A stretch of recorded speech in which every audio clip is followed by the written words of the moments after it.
Народе, чуй и почуй, ова не е лек за настинка, ова не е нова вакцина, ниту нов договор за продавање име и идентитет, не е нов заем од Светската банка за крадење пари. Ова е втора сезона на Преку Тасевски шоу. Македонецот е познат по тоа што џабе работи, ама џабе не седи. Па така и јас, по милионите што ги заработи во првата сезона, мислам на гледаност, лајкови и по некоја клетва, се враќам со втора сезона во која пак сите што на народот му доаѓаат преку тасета, ќе ги ставам на масава и ќе ги исплескам по газето.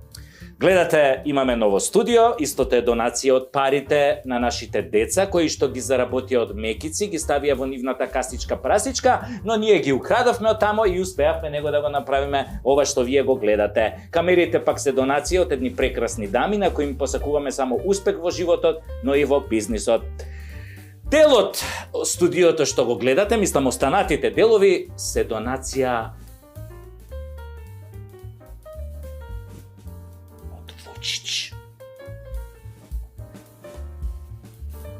од еден наш другар од Нижде, исто се презива на Ич. А телевизорот? Телевизорот што го гледавте го донесовме директ од дневната соба. Там, зип, пау. Почнуваме со плескањето. Пред неколку дена са трапиве од власта на СДС и ДУИ не им изгласаа на пензионерите 20% покачување, иако им го ветуваа кога ги донесоа оние фамозни 18.000 дарки, поради кои пола Германија цела недела чекаше на Табановце да влезе у земјава. Истиот ден, СДС и ДУИ им го фукнаа традиционално и на земјоделците, но за нив некој друг пат кога врбата ќе роди грозие, а она истото ќе му го продадат на тиквеш. Пензионериве во северна наша Вукојебина се познати по тоа што иако за време на режимот пензијата нон-стоп им растеше, иако бесплатно се возеа со автобуси на жичара, иако сите одеа по 5-6 пати бесплатно во бања, не можеа да ја одолеат на лажната носталгија по комунизмот и со своите ценети гласови ни го донесоа црпнатиот Зоќе до 48 пратеника, што потоа беше доволно за да ја украде владата со зелениве демократи од ДУИ. Оттогаш бело видело не видоа од него. Па ни сега од неговиот наследник со надимак ко Турција на англиски јазик. Ама пак продолжија да заинат на државата Македонија, да го величаат и да му даваат признанија и да не дотепуваат на секој избори. Ми се враќа онаа слика на оној џомити првоборецон кој веројатно 1941 година имал 3-14 години и се влечел за магарето, за опашката на крајот колоната, ама не му беше кусо да излезе на бина, да се гушка со црпнатиот и да вели како се борел за Македонија, за Северна Македонија. Дека староста му го земала паметот ќе поверувам, ама дека заборавил кај живеел 70 години, тоа тешко ќе ме разубеди. Ама воодушевувањето од Зоки одамна ги надмина државниве граници. Абе Млечниот пат го надмина, се лансираше во вселената. Па така покрај Нобеловата награда и најдобриот пранк на деценијата веројатно му требаше и пофалба од прославениот партизански дедо Ное што се борел за Норвешка, ама дури сега дознал. Кој сум се борел и за Норвешка, внучко. Слушам од покајани СДС-мовци дека Зоќе неколку пати сакал да им ги покачи пензиите, ама се пишманел велејќи што ќе им пари на пензионериве. Порано ги даваа на внуците, сега внуците им се во странство, доста им се и овие пензии. Само еднаш пуштил срце во 2020 година кога им направил покачување од 49 денариве. Шо би рекол Аца Лукас, где си била кад сам био Нико? Зоќе, после тоа не можел да спие цела недела, се каел. Брзо потоа се вратил на старото добро безгрижно спиење, без мува да го лази, кога од Филипче разбрал дека фондот се ослободил од 3000 пензионери по природен пат, и тоа само во Скопје. Дали има врска за доснувањето на вакцините, не знам. Ама некој вирус ги фатил, се шушка така. Но радоста кратко му траеше. Кога ги изгуби пензионерите, ги изгуби и гласовите на кои не им даваше буквално ништо. Цели фамилии, помножено со 3000. Таман толку да биде згазен на локалните избори 2021 година. Повторно пензионерските негласови беа пресудни. Затоа и ги замолувам пензионерите да ми бидат живи и здрави и на следните вонредни парламентарни избори да не се глупираат. туку да си ги вратат децата во Македонија, а новата власт вети дека веднаш ќе им ги дигне пензиите. И јас ќе ги држам за збор. Инаку и тие ќе бидат преку Тасевски, мислам ќе ми дојдат преку Тасевски, мислам во шоуво. ЕУ и НАТО им стегнаа санкции на русите. Ке му го стругнат на Путин со зелено џамче. Абе, оваа војна ќе потрае. Русија има залихи од 700 милиарди евра и ова е планирано најмалку 8 години. Јај шо ЕУ и НАТО му стегнаа санкции на Путин. Ама ние шо му стегнавме, бе. Кога чул Путин, сигурно му се јавил на тач и му рекол: "Џабе санкциите, бе, дечко, ако мислевте да не лишите од лубриканти, ние онака не ги користиме. Кај нас, русите, уште важи онаа народната сине Николај, сух га набутај." За ова прашајте ги Столтенберг и Бајден, но ти не стигнаа да се подмачкаат. А кога сме кај санкциите, Таче забрани прелет на руски авиони на нашево небо. Зошо, бе, човек, ги подсетуваш русиве дека постоиме на шупакот на НАТО? Зошо, бе, човек, а? Ајде вака, стај си на прс на чело и размисли си, зошто им забрани на русиве да летаат на нашето небо? Абе, зошто си давате толку на значење кога брбушка од прче позначено од вас во природата?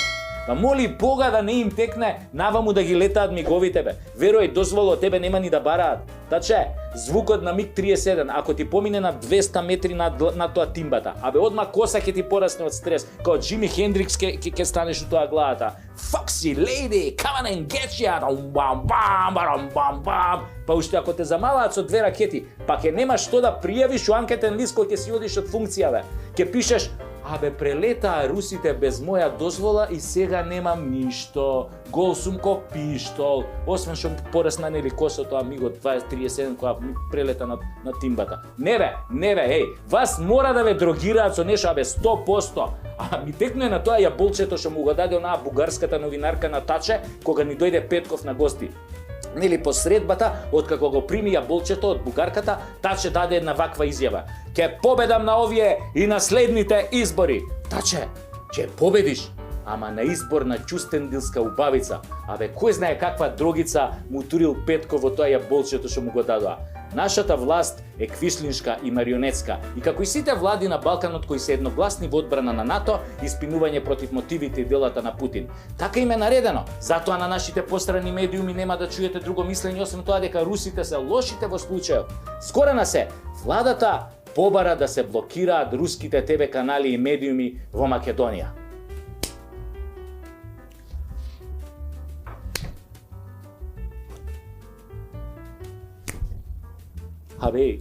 Абе не е важно дали тоа го побарале од нив НАТО или ЕУ. Абе ова е гебелсовштина, бе, нацизам. А нашето право за објективно информирање, тоест нашето право на објективно информирање, а да ја чуеме втората страна, Шо беше со тие моменти? Ај па талете го тој луксус. Ова нека ви биде доказ во каков тоталитарен и информативен мрак живееме. Мислам, ако до сега не ви стана јасно ова кога беше короната во прашање, еве ви сега уште една потврда. Нели, ние сме бели, тие се црни, ние сме добрите, тие се лошите. Лика и прилика на европската инфантилизирана и дебилизирана цивилизација. Да не се чудите ако во блиска иднина не се сотреме во голема војна. Штета што комплетно се ставивме на услуга на неофашизмот, драги мои гледачи. Иако претходно секогаш сме биле на вистинската страна. Не е важно колку од нас се против тоа, но официјално ние сме измеќари на фашистички сојузи и алијанси. И да си го признаеме тоа, крајно време е. Уште потешко е што фашистите на кои им се поклонуваме се инфантилизирана орда самопреценети бирократи и манипулатори со фикс идеја дека можат да го контролираат секој дел од стварноста. Оти во нивните глави не постои туѓ интерес освен нивниот. Само тие се важни. Само на што тие ќе го кажат е вистина. Затоа бараат од своите измеќари да воведат цензура за информирање. Затоа нема да чуете збор кој ќе го осветли мотивот за војната на Путин, како што ја нарекуваат, нели? Затоа нема да чуете поинакво мислење на медиумите на нивните измеќарски режими. Ова е понижување во каков свет се разбудивме. Ај викам да прошетам по нашиве медиуми пред некој ден, некаде може ќе чујам нешто поразлично за војната во Украина. Може погрешка ќе им се испушти, барем дека за тепачка се потребни двајца. Nicht бе! Nein! Jok! Gewesen sein! Ни случајно не им се испушта. За нашиве, како и за другите медиуми на европската нација бирократија, не постои алтернатива и нијанси на сиво. Резил, да му се кренат сревата на човек. И вие како новинари и уредници, мислам на нашиве, уште мислите дека тоа не го гледаме? Па тогаш сте подебилни од вашите газди од кои примате нарачки. Па после се чудите зошто кај нас имало многу симпатии кон делата на Путин. Се чудите заедно со овие квинслинзиве во власта што се. Па гледаме дека силеџиски се обидувате да ја скриете вистината. Вие сте пропагандни гласила, а не медиуми кои објективно информираат. Дали е за вас нормално она што го бараат неофашистите да не гледаме руски филмови, да не гледаме Большой балет, да не го слушаме Чајковски, Мусоргски, да не го читаме Солженицин? Тоа за вас е нормално? Така? Па на многу опасен пат сте. На многу опасни луѓе им служите. Многу поопасни од вашиот омразен Путин. А поопасни се, зашто се со мозок на дете од 2 години. Ако им ја земеш играчката, се трескаат од земја. Не размислуваат за последиците на своите постапки, дури ако постои можност да се самоповредат при тоа трескање. Запамтете го ова. Татковината напред! Таа е железната лејди на НАТО. Со Славјанка нема трте-мрте. Има само трте. НАТО го знае тоа и затоа прва ја пуштија да му се закани на Путин. И ова прва почна, ама која почна, ќе видиш ти ботоксиран еден, само ако ја пипнеш Украина, жестоко ќе реагираме. И истиот час мене ми се јави од Кремљ, нели оти сум ја познат руски шпион. И дека по таа закана од командантот Славјанка ми каже од Кремљ, Путин побарал ноќта да спие со запалено светло. Абе до ден денес пие со запалено светло. Па Славјанка да ти се појави ноќе не е за фраканција? Сега во Кремљ кружи една друга верзија на настанот во која се вели: кога Путин ги чул заканите од Славјанка, морале да го турат во индуцирана кома оти за малку ќе им умрел на раце од смеење. Она бе, изгубил контрола над себе. А се разбудел и ќе почнал од смеење да се моча, а овој докторов пап инекција и одма го враќал у кома. Башка, ко бил буден поради Славјанка, имал и психотични епизоди. Одел на раце по ходниците на Кремљ и се дерал. Славјанке, а кога кинама? Удри малку по Кина. Кина тебе ти е главна цел, знам. Кина, ова со Русија ти беше само загреванција. Абе, тотално одлепил човекот, ми кажуваат од Кремљ. После викаат, ќе излезе, вика после Путин на балкон и само се дере. Ну, Славјанка, ну пагаджи! Да биде несреќата на Путин уше поголема и Бујар му се закани кога и порача на Славјанка. Ој, Моренусе, ој, ако ја нападнеш Москва, да си ме чекал мене пред Москва. Штом ги допродадам бозата и толјумбите, одма ќе дојдам кај Москва. Без мене да не си влегла у тој Москва. Окупацијата мора да ја изведеш според Рамковен. Јасно, имаш поздрав од Таче, во Куманово познат како Чурка. И ти праќа специјални гачи за зимски војни услови од Серада од Фичо. Славјанка и Бујар, каква комбинација. Абе, што е НАТО без вас, бе? Гола вода, бе. Напред наши Путин се плаши и треба да се плаши. Иако има 6500 нуклеарки, 2000 повеќе од цел НАТО. Абе, голема крастајца па ако има нуклеарки. Па Славјанка ако му се испрди, ќе треба по Сибир да го бараме. Арно, ама, што се случи? Изгледа оној Путин не ја послушна Славјанка и ја нападна Украина. Купувајте тоалетна хартија, луѓе! Купувајте тоалетна хартија! Купувајте тоалетна хартија! Украина е нека е! Па што знае ракета што се 2000 километри, што би рекол покојан Балашевиќ? Славјанке, ела сега ти да го убедуваш Путин да не прати 2 ракети наваму. Па морам сега јас да го молам, нели, као руски шпион, како негов човек. Не, мој бе човек, ама јас стварно вака ќе му кажам, не, мој бе човек, имаш купо обожаватели во Македонија, па ние сме реда ради во НАТО, па мораме малку да лижеме таму, бе, инаку ние руси поише си сакаме да се разбереме. Ми вика овој Путин, Сашенка, абе морам васпитно да делувам на вас со 2-3 ракети, бе, не поише. Иако знам дека и од една ќе се усерете, ама морам бе, Сашенка, бе, морам. Па онаа Славјанка, бе, Сашенка, мора некој да ја истресе од гајки, а тоа е можно само со ракета, никако поинаку. А тој па Бујар, бе, тој па тој Бујар, бе, џабе коса пресадуеше, па ќе му падне од дуплав штом го чуе звукот на ракетата. Така ми рече, нели тогаш кога ми се јави овој Владимир Владимировиќ. И да ставете на терапија таа Славјанка, она стварно поверува дека е железната лејди на НАТО. Абе Славјанке, ти може прдиш громогласно, ама Путин ко се распреде во Украина, пола свет фати да бега по скалико за земјотрес.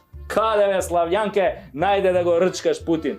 Некој руски пилот на миг да фрли 2 водки, да скршне од курсот и да го помеша Скопје со Киев, па нема со што да го запреш да него пеплоса градов со 4 ракети бе. Дај бе, жено, затни се бе. Дај буер нека ти даде семки да грицкаш нон-стоп колку да не збориш. Или дај мавни тепсија Толумби да ги смириш хормоните за окупација на Русија што ги добиваш од време на време, тие фикс идеи. Па на странска ТВ дава изјава на Путин. Вака вика, меѓу редови нели. Ние сме во војна. Кога си во војна, секој што јаде баклави против нас или се обидува да ни наштети, го сметаме за непријател на Русија. Таче, ако можеш ова да го сватиш, пренеси им го на маршал Славјанка и на буер со пресадената фризура. Доста изигрувате дворски будали на НАТО. Да знам, тешко е да се стои на страна со расцепено газе, ама Русија нас ни треба како пријател. Не сум јас за војна било каде, да се разбереме, никој не сака војни. Ама не летајте кој авиони без крила, пофалете го малку НАТО, тоа е во ред. Ама не рчкајте мечка у... Шка. И дај кажи тамо на маршал Славјанка да го симне тоа шлемот и нека спржне 5-6 јајца на око, колку да се смири.